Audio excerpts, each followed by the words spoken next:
Hi guys, ബേസിൽ, grace Antony, Siddique, Baiju, Manoj K Jayan, Binu Pappu, Aju Varghese, Swasika, Saiju Kurup എന്നിവർ പ്രധാന കഥാപാത്രമായി എത്തിയ നുണക്കുഴി എന്ന സിനിമയെ കുറിച്ച് അഭിപ്രായം പറയാനാണ് ഞാൻ വന്നിട്ടുള്ളത്. അപ്പം ഒരുപാട് ചിരിപ്പിക്കാനുള്ള സംഭവങ്ങളുമായിട്ടാണ് ഇന്റർവ്യൂകളിലും പേരും ട്രെയിലറും എല്ലാം നമുക്ക് തരുന്ന ഒരു പ്രതീക്ഷ അതായിരുന്നു. ഇത് ബേസിക്കലി കുറെ സ്ലാപ്സ്റ്റിക് കോമഡീസ് ഒക്കെ ഉള്ള ഒരു കാറ്റഗറി ഉള്ള ഒരു പടമാണ്. നമ്മൾ ഇങ്ങനത്തെ ഒരു പടം കണ്ട് കുറെ നാളായി. നമ്മൾ മുന്നേ ബോയിങ്ങും അതുപോലെ വ്യക്തമല്ല മുന്നേ ഉള്ള പ്രിയദർശൻ, മോഹൻലാൽ ചിത്രങ്ങൾ ഒരുപാട് നമ്മൾ കണ്ടിട്ടുണ്ട്. ഈ ഒരു ടൈപ്പ് ഓഫ് കോമഡീസ് അത്ര റിയലിസ്റ്റിക് അല്ലാതെ അഭിനയിക്കുന്നവരുടെ മുഖഭാവം, അവരുടെ നടത്തം, അവരുടെ ബോഡി ബിഹേവിയർ, മാനറിസം കാര്യങ്ങളിലെല്ലാം കൂടുതലായി ഫോക്കസ് ചെയ്ത് നിൽക്കുന്ന പടങ്ങളിൽ ഒന്നാണിത്. എനിക്ക് ഈ പടം കണ്ടപ്പോൾ ആദ്യമായിട്ട് ഓർമ്മ വന്ന നമ്മളെ ലാലേട്ടൻ, മുകേഷ്, ജഗതി ശ്രീകുമാർ, സുകുമാരി അമ്മയൊക്കെ ഉള്ള മുന്നേ പ്രിയദർശൻ സംവിധാനം ചെയ്ത ബോയിങ് സിനിമയാണ് ഫസ്റ്റ് ഓർമ്മ വന്നത്. അതേ സബ്ജക്റ്റ് അല്ല, ആ ഒരു വിഷയമായിട്ട് യാതൊരു ബന്ധവുമില്ല. സബ്ജക്റ്റും അതിന്റെ കഥയല്ല ഞാൻ പറയുന്നത്, ആ ഒരു രീതിയിലുള്ള പടം. അവരുടെ ഒരു കഴിവാണ് ഞാൻ ആലോചിച്ച് നോക്കിയത്. ലാലേട്ടനായാലും അതുപോലെ മുകേഷ് ആയാലും സുകുമാരി അമ്മയായാലും ജഗതി ശ്രീകുമാരായാലും മണിയമ്പിള്ള രാജു, ഇവരുടെ എല്ലാം സ്പോർട്ടീവായ കോമഡി പ്രസന്റേഷൻ, അവരുടെ ബോഡി മാനറിസം, അവരുടെ ആ ഒരു സിനിമയിൽ സത്യമായി ഒന്നുമില്ല, അവരുടെ അഭിനയങ്ങളിലും മാത്രം നിൽക്കുന്ന പടങ്ങളാണ് ഇതൊക്കെ. സത്യം പറഞ്ഞാൽ ഇവർക്ക് വലിയ മഹാപ്രതിഭകളായ നടന്മാരാണെന്ന് വേണം പറയാൻ. ഇപ്പൊ സുകുമാരി അമ്മേനെല്ലാം എടുത്ത ഈ പടത്തിൽ ബോയിങ് എല്ലാം എടുത്താൽ നിങ്ങൾക്ക് അറിയാം. സുകുമാരി അമ്മ നടക്കുന്നതും മുഖത്ത് കൊണ്ട് കാണിക്കുന്ന ബിഹേവിയറും ആറ്റിറ്റ്യൂഡും ആ ഡയലോഗ് പ്രസന്റേഷൻ എല്ലാത്തിലും ഒരു കോമഡി, ഒരു ഹാസ്യം ഉണ്ട്. അതുപോലെ ജഗതി ശ്രീകുമാരിൽ അഭിനയിക്കുന്ന നീണ്ട കഥ എന്നൊക്കെ പറയുന്ന സംഭവങ്ങളൊക്കെ ഉണ്ട്. അതുപോലെ മുകേഷ് ഏട്ടനൊക്കെ അതായത് ഭയങ്കര ടൈമിങ്ങും ഭയങ്കര കിടിലുമാണ്. നമുക്ക് ഇത് കണ്ടാൽ തോന്നും. കാരണം അവർ സോഫയിൽ വീഴുന്നതും എണീക്കുന്നതും പറയുന്നതും കാര്യങ്ങളായുള്ള കാര്യങ്ങൾ. ലാലേട്ടൻ പിന്നെ പറയണ്ട, ഈ ഒരു രീതിയിലുള്ള കോമഡീസ് ആ ഒരു കാലഘട്ടത്തിൽ ചെയ്ത് കിട്ടുവാകിച്ച ഒരു നടനാണ്. ഇപ്പൊ മുന്നേ നമ്പർ 20 മദ്രാസ് മെയിൽ, അത് ഈ ടൈപ്പ് ഒരു പടം അല്ലെങ്കിൽ പോലും ആ രീതിയിൽ, അതായത് ബോഡി മാനറിസം, ഈ ഒരു ബിഹേവിയർ കൊണ്ട് നമ്മൾ ഞെട്ടിപ്പിക്കുന്ന നടനാണ് ലാലേട്ടൻ. ഇങ്ങനത്തെ പടങ്ങൾ കണ്ടിട്ടാണ് നമ്മൾ വളർന്നു വന്നത്. ഈ 90s കിഡ്സിനൊക്കെ അല്ലെങ്കിൽ 80s 90s 20s കിഡ്സിനൊക്കെ ആ ഒരു ഭാഗ്യം കിട്ടുന്നുണ്ട്. ആ ഒരു വളരെ കഴിവുള്ള ഒരുപാട് നടന്മാരുടെ അഭിനയം കണ്ടിട്ട് നമ്മളൊക്കെ വളർന്ന്. ഈ പടം കണ്ടപ്പോൾ ഒരുപാട് ആൾക്കാർ തിയേറ്ററിൽ നിന്ന് കൂടെ ചിരിക്കുന്നതും കുടുകൂടാ ചിരിക്കുന്നതും ഓരോ സീൻ മാറുമ്പോൾ ചിരിക്കുന്നതൊക്കെ കേട്ടു. അപ്പം ഈ സിനിമയിൽ എങ്ങനെയാണെന്ന് വെച്ചാൽ 2 സെക്ഷൻ ഓഫ് കഥകളായിട്ട്, അല്ലെങ്കിൽ രണ്ട് സ്ഥലത്ത് ഒരേ സമയത്ത് നടന്ന കഥകളാണ്. ബേസിൽ, ഗ്രേസ് ആന്റണി, അജു വർഗീസ്, ഐജു ഒരു സെക്ഷൻ. ഇപ്പോഴത്തെ സൈഡിലെ ഗ്രൂപ്പ് എന്താ വെച്ചാൽ സിദ്ദിഖ, മനോജ് കെ ജയൻ, ബിനു പപ്പു, അതുപോലെ അൽത്താഫ്. അങ്ങനെയാണ് ഇത് രണ്ടും ഒരേ സമയത്ത് നടന്ന കാര്യങ്ങളായിട്ട് തന്നെ കാണിക്കുന്നത്. പക്ഷെ 2 ഗ്രൂപ്പ് ഓഫ് ആൾക്കാരായിട്ടാണ് കാണിക്കുന്നത്. അപ്പൊ ഇതില് സ്കോർ ചെയ്ത ഗ്രൂപ്പ് ഏതാണെന്ന് പറഞ്ഞാൽ എനിക്ക് എൻ്റെ ഒരു അനുഭവത്തില് ബേസിൽ, ഗ്രേസ്, ബൈജു ആയിട്ടുള്ള ഗ്രൂപ്പ് തന്നെയാണ് സത്യം പറഞ്ഞത്. കാരണം ബേസിൽ ഒരു പടത്തിൽ വരുമ്പോൾ തന്നെ നമുക്ക് ആ പടം എന്ത് രീതിയിലും കാണാനൊരു മിനിമം ഗ്യാരണ്ടിയാണ് ബേസിൽ. കാരണം എന്തായാലും നമ്മൾ ചിരിപ്പിക്കും, സന്തോഷിപ്പിക്കും. നമ്മൾ തൊട്ട അയൽവക്കത്തെ ചെക്കൻ എന്ന് പറഞ്ഞ പോലത്തെ ഒരു ഫീൽ ഉണ്ട് ബേസിലിന്. ആ ഒരു അടുപ്പം ബേസിലിന്റെ അഭിനയത്തിലും ഉണ്ട്.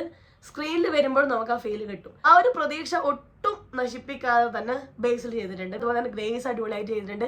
അജു വർഗീസ് അടിപൊളിയായി ചെയ്തിട്ടുണ്ട്. പുള്ളിക്കാരൻ കുറച്ചൊരു സീരിയസ് എലമെന്റും കൂടെ ക്യാരക്ടറിൽ വന്നു. പുള്ളിക്കാരൻ പക്ക ഒരു കോമഡി കൊടുത്താൽ മതിയായിരുന്നു തോന്നി. കാരണം പഴയ ഒരു അജു വർഗീസ് എന്ന് പറയുന്നത് ഫുൾ കോമഡി മാത്രം ചെയ്ത് ചളിയൊക്കെ ചെയ്ത് നമ്മൾ തട്ടത്തിന് മറിയതിൽ അജു വർഗീസിനെ സത്യം പറഞ്ഞാൽ മിസ് ചെയ്യുന്നുണ്ട്. അല്ലെങ്കിൽ നമ്മളെ 2 കൺട്രീസിലെ അജു വർഗീസിനൊക്കെ മിസ് ചെയ്യുന്നുണ്ട്. ആ ഒരു അജുവിന്റെ ക്യാരക്ടറിനായിട്ട് വെയിറ്റിംഗ് ആണ്. പിന്നെ ഈ ഗ്രൂപ്പിൽ സ്കോർ ചെയ്ത ആള് ബൈജോട്ടനാണ്. ഈ പടം ഇങ്ങനെ നമ്മളെ നിലനിർത്തി കൊണ്ടുപോകുന്ന 2 ഫാക്ടറിയില്ല. നമ്പർ 1 കാര്യം ബൈജോട്ടനാണ്, നമ്പർ 2 ബൈസിലാണ്. ഇവരുണ്ടെങ്കിൽ രണ്ടാൾ ഈ പടത്തിൽ നമുക്ക് കണ്ടിരിക്കാൻ പറ്റില്ല. ഇവരുടെ സൈഡിലുള്ള കോമഡീസ് നമ്മളൊന്ന് ചിരിപ്പിക്കുന്നുണ്ട്. ബൈജുവാടിന്റെ ഡയലോഗ് ഡെലിവറി, അത് പ്രസന്റേഷൻ, ബോഡി മാനേഴ്സ് എല്ലാം കിഡുവായിട്ടുണ്ട്. ഭയങ്കര അടിപൊളി ആക്ടറാണ് ബൈജുവാടിന് കേട്ടോ, പറയാതിരിക്കാൻ പറ്റില്ല. കിഡുവായി ചെയ്തിട്ടുണ്ട്. അതുപോലെ തന്നെ ബേസിലും കിഡുവായി ചെയ്തിട്ടുണ്ട്. ഇപ്പുറത്തെ സൈഡിൽ വരുമ്പോൾ സിദ്ദിഖിക്ക, മനോജ് ഏട്ടൻ, അതുപോലെ തന്നെ ബിനു പപ്പു, അതുപോലെ അൽത്താഫ് കുറച്ച് സമയമുള്ളൂ. അൽത്താഫ് ഉള്ള ഭാഗം നന്നായി തന്നെ ചെയ്തിട്ടുണ്ട്. സിദ്ദിഖിക്ക അത്ര നന്നായിട്ടല്ല പെർഫോം ചെയ്തത്. നമ്മൾ ഇതുവരെ സിദ്ദിഖിക്കയിലും കോമഡിയും ഇപ്പൊ ഇനി ഹരിഹർ നഗറിലൊക്കെ കണ്ട കോമഡിയും ആ ഒരു ടൈപ്പ് ഓഫ് കോമഡി ക്യാരക്ടേഴ്സ് ഒക്കെ ഉള്ള ആ ഒരു രീതിയിലുള്ള ഒരു ക്യാരക്ടറായിരുന്നു. ഭയങ്കരമായിട്ട് പുള്ളിക്കാരൻ ഡെലിവറി ചെയ്യാൻ സാധ്യതയുള്ള കഴിവുള്ള ഒരു നടൻ തന്നെയാണ്. പക്ഷെ എന്തുകൊണ്ടോ പുള്ളിക്കാരൻ്റെ അഭിനയം എനിക്ക് അത്ര ഇഷ്ടപ്പെട്ടില്ല. ഭയങ്കര ഒരു ആർട്ടിഫിഷ്യൽ ഫീലിംഗ് ഉണ്ടായിരുന്നു. അതുപോലെ തന്നെ മനോജാട്ടിന് നല്ല ആർട്ടിഫിഷ്യൽ ഫീലിംഗ് ഉണ്ടായിരുന്നു. ബിനു പപ്പു ഒക്കെ നന്നായി അഭിനയിക്കാനൊരു സാധ്യതയുള്ള കഴിവുള്ള ഒരു നടനായിട്ടാണ് ഞാൻ വിശ്വസിച്ചിരുന്നത്. പക്ഷെ എനിക്കിതിൽ കുറച്ചൊരു ഡൗൺ ആയിട്ട് തന്നെയാണ് ഫീൽ ആയത്. പിന്നെ ഉള്ള 2 പേര് കോമൺ ആയിട്ട് വരുന്നത് സൈജു കുറുപ്പും അതുപോലെ തന്നെ സ്വാസിക രണ്ടുപേരും കുറച്ച് ഭാഗങ്ങളിലേ ഉള്ള ഭാഗം അവർ നന്നായി ചെയ്തിട്ടുണ്ട്. അതുപോലെ തന്നെ നിഖില വിമലുണ്ട് കുറച്ച് ഭാഗങ്ങളിൽ, പുള്ളിക്കാരി ഉള്ള ഭാഗം നന്നായി ചെയ്തിട്ടുണ്ട്. ലെനയുണ്ട്, നന്നായിട്ടുണ്ട്. ബേസിക്കലി സിദ്ദിഖിക്കയുടെ ആ ഒരു ഗ്രൂപ്പിലെ ആക്ടിങ് സംഭവങ്ങൾ എനിക്ക് അത്രയും കൺവിൻസിങ് ആയിട്ട് തോന്നിയില്ല. സിദ്ദിഖിക്ക പറഞ്ഞപ്പോൾ ഭയങ്കര കോമഡി, അത് ബോഡി മാനറിസം കാര്യങ്ങളൊക്കെ ജഗജില്ലാടിയായി ചെയ്യുന്ന ഒരു നടനാണ്. ഏത് ക്യാരക്ടർ ഇപ്പോൾ കോമഡി ആയാലും വില്ലനായാലും ഏത് ടൈപ്പ് ഓഫ് റോൾ കൊടുത്താലും കിക്കിഡില്ല ചെയ്യുന്ന നടനാണ്. പക്ഷെ എന്തുകൊണ്ടല്ല പുള്ളിക്കാരൻ ഈ കോംബോ അത്ര വർക്കിംഗ് ആയിട്ട് എനിക്ക് തോന്നിയില്ല.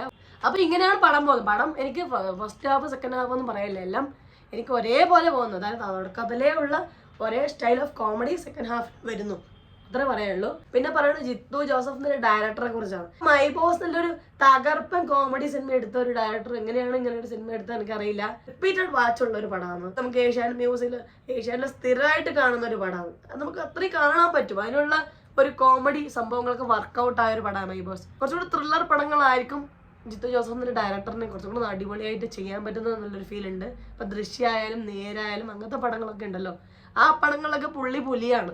പക്ഷെ കോമഡി പടങ്ങൾ എനിക്ക് അത്രയും ഫ്ലെക്സിബിൾ ആയിട്ട് ഫീൽ ചെയ്തില്ല.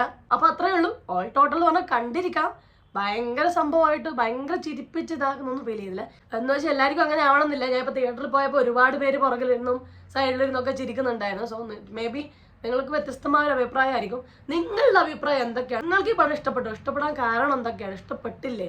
ആരുടെ അഭിനയങ്ങളും കാര്യങ്ങളൊക്കെയാണ് നിങ്ങൾക്ക് ഇഷ്ടപ്പെട്ടത്? എല്ലാം താഴെ കമന്റ് ചെയ്യണേ.